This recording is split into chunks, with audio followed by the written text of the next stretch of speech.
Hello everyone, আসসালামু আলাইকুম। আশা করছি সবাই অনেক বেশি ভালো আছেন। সবাইকে আরও একটি নিউ ব্লগে ওয়েলকাম করছি।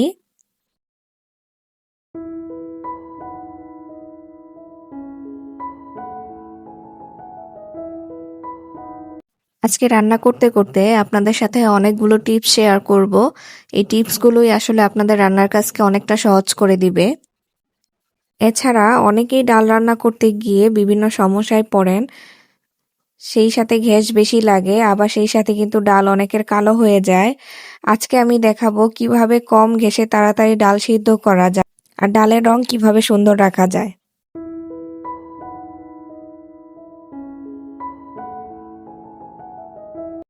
সকালবেলা ইহানের বাবা নাস্তা করে গিয়েছে, তারপর আমি একটু ঘুমিয়েছিলাম। ঘুম থেকে ওঠার পর আমি একটু তাড়াহুড়া করেই নাস্তা করে নিয়েছি, কারণ অনেকটা বেজে গিয়েছিল ঘড়িতে দেখি। আর এখন আমি যে নাস্তা করার পর যে আমার মগ তারপর বাটিগুলো ছিল সবকিছু আমি ধুয়ে নিচ্ছি। ধুয়ে তারপর আমি সব সাথে সাথেই গুছিয়ে নিই, কারণ এগুলো দেখা যায় ফেলে রাখলে হয় কি অনেকটা কাজ আমার মনে হয় জমে আছে। আর আমি সবসময় সাথে সাথে কাজ সাথে সাথেই করে নিই। চলুন ডাল রান্নার টিপসটা এখন আপনাদের বলে দেই। আমি সকালে যখন উঠেছিলাম তখন কিন্তু এই ডালগুলো আমি ভিজিয়ে রেখেছি। দেখেন ডালের পানিটা কিন্তু ভিজিয়ে রাখার সময় অনেক পরিমাণে কালো হয়েছিল। আমি কিন্তু অনেক ইজিলি এটা পরিষ্কার করতে পেরেছি। আপনার দেখা যায় ভিজিয়ে রাখবেন কিছুক্ষণ, দেখবেন ডাল থেকে অটোমেটিকলি ময়লা বের হয়ে যাচ্ছে। আপনার ধুতেও মানে সুবিধা হবে, সেই সাথে কিন্তু ডালটা অনেক সফট হয়ে আসে। আপনি যখন চুলাতে এটা সেদ্ধ করবেন দেখবেন অতি নিকটেই আপনার ডালটা সিদ্ধ হয়ে আসছে। ইদানিং কিন্তু আমরা অনেকেই গ্যাস সিলিন্ডারের সমস্যায় ভুগতেছি। আপনারা যদি এই টিপসটি ফলো করে তারপর ডাল রান্না করেন, আপনাদের ডালটা দেখবেন খুবই তাড়াতাড়ি সিদ্ধ হয়ে যাচ্ছে। আর সেকেন্ড টিপসটা যখন রান্না করব, আমি ডালে বাগার দিব তখন আপনাদের সাথে শেয়ার করব। লাউ রান্না আসলে যতটা সহজ মনে হয়, ঠিকভাবে করতে পারলে এটার টেস্ট কিন্তু দ্বিগুণ বেড়ে যায়। আমি সবসময় লাউ ছুলার পরে আস্তটাই ধুয়ে নিই, কারণ কাটার পরে লাউ ধুলে দেখা যাবে লাউ থেকে অনেক পানি ওঠে, আর বেশি পানি উঠলে লাউ রান্নাটা বেশি একটা সুন্দর হয় না। যদি কচি লাউ হয় তাহলে এই টিপসটা ফলো করবেন, না হলে দেখা যাবে অনেক সময় বাড়তি লাউ হয়ে যায়, তখন আমাদের পানিটা একটু বেশি লাগে সিদ্ধ হওয়ার জন্য। আর এইদিকে আমি আরেকটা ট্রিক্স বলবো।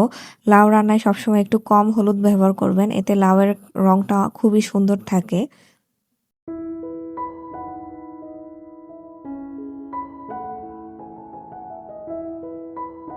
আজকে ডাল রান্নাতে আমি টমেটো ব্যবহার করেছি, কারণ ইহানের বাবা ডালে টমেটোটা খুবই পছন্দ করে। সেকেন্ড টিপসটা ডালে পরিমাণ মতো হলুদ ব্যবহার করতে হবে। অনেকে মনে করে যে আমাদের ডালটা কালচে হয়ে যাচ্ছে, হয়তোবা বেশি পরিমাণে হলুদ দিলে আমাদের ডালের রংটা ঠিক থাকবে। আসলে তা না, হলুদই ডালের রংটা বেশি কালচে করে দেয়।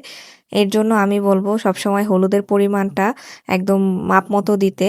আর আমি যে প্রথমে টিপসটা বলেছি, ডাল সবসময় ভিজিয়ে রেখে তারপরে ধুবেন, তারপরে রান্না করবেন, দেখবেন আপনাদের ডালের কালার একদম পারফেক্টলি সুন্দর হয়েছে। এখন আমি লাউটা রান্না করে নিব। আজকে আমি লাউটা মাছের মাথা দিয়ে রান্না করব। অনেকে তো বেশিরভাগই চিংড়ি মাছ দিয়ে লাউ খেয়ে থাকে, কিন্তু মাছের মাথা দিয়ে কয়জন খেয়েছেন আমাকে কিন্তু কমেন্ট করে জানাবেন। মাছের মাথা দিয়ে লাউ রান্নাটা আমার কাছে বেশ মজা লাগে। আমি কিন্তু অনেক সময় তেল ছাড়াও এভাবে রান্না করি, কিন্তু আজকে মশলাটা কষিয়ে তেল দিয়ে তারপরেই রান্নাটা করছি। মাছের মাথাটা কিন্তু খুবই ভালোভাবে ধুয়ে তারপর কষিয়ে নিতে হবে, না হলে কিন্তু একটা গন্ধ থাকবে। আমি কিন্তু মাছের মাথাটা ভেজে দিতে পারতাম, কিন্তু ভেজে না দিয়ে যখন মশলাটার সাথে এভাবে কষাই, এটার অন্যরকম একটা ফ্লেভার আসে, আমার কাছে এটাই ভালো লাগে। আরেকদিকে মাথাটা কষানোর জন্য দিয়ে দিয়েছি, এখন আমি ডালে বাগার দিব। নর্মালি আমি সয়াবিন তেল আর পেঁয়াজ কুচি দিয়ে আজকে বাগারটা দিব ডালে।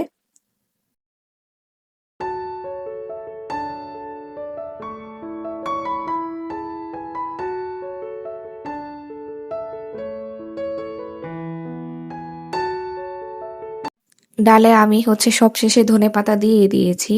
আপনারা দেখেই কিন্তু বুঝতে পারছেন যে আমার ডালের কালারটা কতটা সুন্দর এসেছে, মাশাল্লাহ। এই তো মাছের মাথাটা খুবই ভালোভাবে কষানো হয়ে গিয়েছে। এখন আমি লাউ দিয়ে দিচ্ছি। আমি কিন্তু তেমন কোনো ঝুলি দিব না। কারণ আজকের লাউটা কচি ছিল। আমি একটু পানি দিব জাস্ট একটু সিদ্ধ হওয়ার জন্য। মোটামুটি যেই রান্নাগুলো আমি ইজিলি বসাতে পারবো সেগুলো আগে করে নিয়েছি। যেমন ডাল রান্নাটা সেরে নিয়েছি। এখন আমি মাছের মাথা দিয়ে লাউটা করে নিচ্ছি।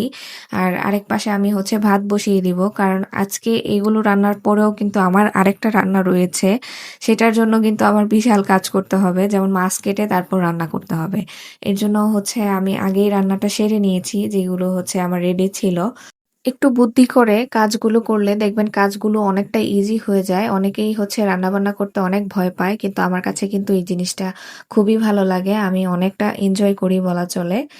আর এই যে আমি যেমন দেরি হবে ভয় পেয়ে যে বসেছিলাম এমনটা না। আমি কিন্তু এদিকে কিন্তু রান্নাটা আমার অনেকটাই শেষ হয়ে গিয়েছে। আর যেহেতু বাইলা মাছ আজকে রান্না করব, এটাও হতে সময় লাগবে না। অফ ক্যামেরাতে কিন্তু আমি মাছগুলো কেটে ধুয়ে ভালোভাবে পরিষ্কার করে নিয়েছি। আজকে আমি বাইলা মাছটা রান্না করব টমেটো আলু দিয়ে, তাও আবার হাতে মেখে। বাইলা মাছ রান্নায় ধৈর্যটাই আসল, তাহলেই মাছ নরম আর ঝোল সুন্দর হয়। আমি যে হাতে মেখে রান্না করছি, আগে কিন্তু আমি টমেটো আর আলুটা ভালোভাবে মেখে নিচ্ছি। আমি টমেটোটা একটু বড় করে কেটেছি কারণ টমেটোটা খুবই ভালো। এটা অল্পতেই রান্নায় দেখা যায় গলে যায়, এর জন্য একটু আস্তই রেখেছি। আর আলুগুলো একটু লম্বা করে কেটে নিয়েছি।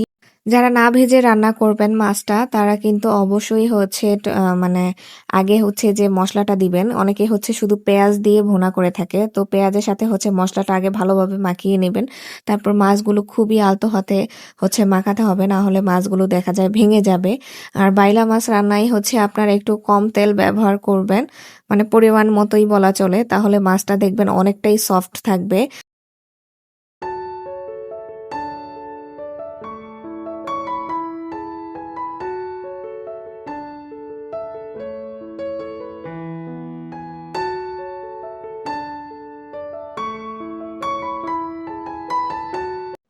এই তো আমার সবকিছু রান্না হয়ে গিয়েছে। এদিকে বাইলা মাছ রান্না করেছি, সেই সাথে পাতলা ডাল রান্না করেছি, আর লাউ দিয়ে মাছের মাথা রান্না করেছি। আজকে সন্ধ্যায় পাটিসাপটা পিঠা বানাবো। এর জন্য আমি চালের গুঁড়ি নিয়েছি এখানে। আর সেই সাথে এটার সাথে ময়দা মিক্সড করেছি। আর হালকা লবণ দিয়েছি। এটা আপনারা যতটুকু চালের গুঁড়ি দিবেন সেই আন্দাজ মতো ময়দাটা দিয়ে নেবেন। এতে আপনাদের পাটিসাপটা পিঠাটা কিন্তু অনেকটাই সফট হবে। আর আমি এখানে যে লিকুইড গুড়টা সেটা দিয়ে আর নর্মাল গরম পানিটা দিয়ে তারপর ব্যাটারটা তৈরি করে নিব। আমার প্রিয় ভাইয়া আপুরা যারাই আমার ভিডিওটি কন্টিনিউ করছেন, তারা কিন্তু আমার ভিডিওতে লাইক দিতে ভুলবেন না। আর আজকের রেসিপিগুলো, আজকের টিপসগুলো আপনাদের কাছে কেমন লেগেছে আমাকে কিন্তু কমেন্ট বক্সে জানাবেন অবশ্যই। আর আমার চ্যানেলটি সাবস্ক্রাইব করে দেবেন, পাশে থাকা বেল আইকনটি প্রেস করে দিবেন, যেন পরবর্তী ভিডিও আপলোড করার সাথে সাথে আপনাদের কাছে নোটিফিকেশন চলে যায়। প্রথমেই কিন্তু ব্যাটারটা তৈরি করার সময় আমি একেবারে পানিটা দিয়ে দিই নেই। আমি এটাকে খুব ভালোভাবে মতে নিয়েছি অল্প পানিতেই। আর এখন আমি এটাতে পরিমাণ মতো পানি মিশাবো।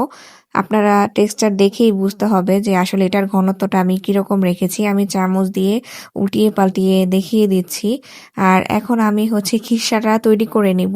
এখানে আমি কিছু পরিমাণ আবারও চালের গুঁড়া নিয়েছি। আর সেই সাথে এখানে লিকুইড দুধ দিয়ে দিচ্ছি। আগের ভিডিওতে একটা আপু আমাকে কমেন্ট করেছিলেন যে আমি এয়ার ফ্রেশনারটা ব্যবহার করেছি, এটার নাম জানতে চেয়েছিলেন। আসলে আপু সরি, এয়ার ফ্রেশনারের নামটা আমার আসলে নিজেরও মনে নাই। তবে এটার যে স্মেল সেটা লেমন টাইপের একটা স্মেল দেয়। দুধটা আসলে জমে যাওয়ার যদি চান্স থাকে, এর জন্য আগেই আমি পাটালি গুড়টা হালকা একটু পানি দিয়ে কিছুক্ষণ জাল করে নিয়েছি, তারপর ঠান্ডা করে নিয়েছি। গুড়টা যে জাল করে নিয়েছি এটা যদি আবার গরম অবস্থাতেই গরম দুধে দিতে চান তাহলে কিন্তু দুধটা জমে যাবে। গুড়টা জাল করে ঠান্ডা করে তারপর গরম দুধে দিবেন।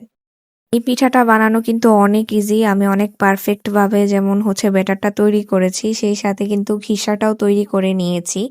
এখনই দেখতে পারবেন যে আমার পাটিসাপটা পিঠাটা মাশাল্লাহ কতটা সুন্দর হয়েছে।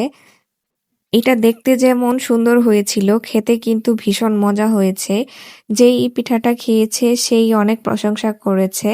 আর পিঠার ব্যাটারটা কিন্তু আমি আবারও বলছি অনেক পারফেক্টলি করতে হবে, না হলে হচ্ছে দেখা যায় যখনই হচ্ছে এটা প্যানে দিবেন তখনই হচ্ছে ব্যাটারটা ফেটে যাবে, আপনার পিঠা হতে চাবে না।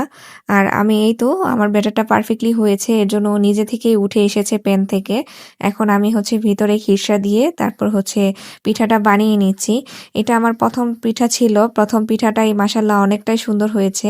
আমি তো ভয়ে ছিলাম যে আসলে হয় কিনা।